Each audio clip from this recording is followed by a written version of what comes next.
After 6 days, Jesus took Peter and James and John with him and led them up a high mountain where they were all alone. Jesus has selected a particular place for his transfiguration.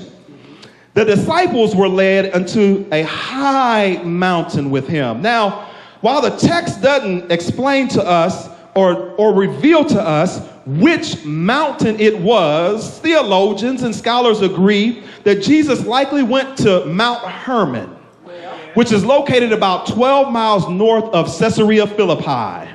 Mount Hermon has an elevation of over 9,000 feet.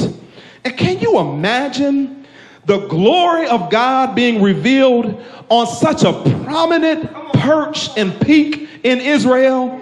His glory shines, the Bible says, brighter than the sun.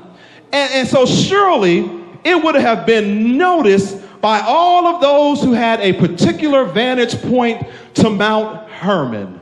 While studying this passage and the writings of many others, I was reminded of the significance of mountains in Holy Writ. Well, Abraham prepared a sacrifice and to sacrifice his son Isaac on Mount Moriah. Moses received the law on Mount Sinai. Yeah. Elijah enjoyed victory on Mount Carmel. Yeah. Jesus was transfigured on Mount Hermon and crucified on Mount Calvary. Yeah. He ascended from the Mount of Olives and will return there as he comes again to establish his millennial kingdom. There is something special about mountains in the Bible.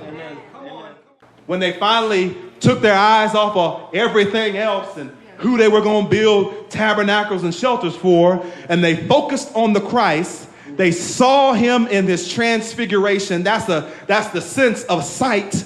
But then they listened to God, and in the sense of their hearing, listen to him, hear him. The King James Version says, then what does the Bible says?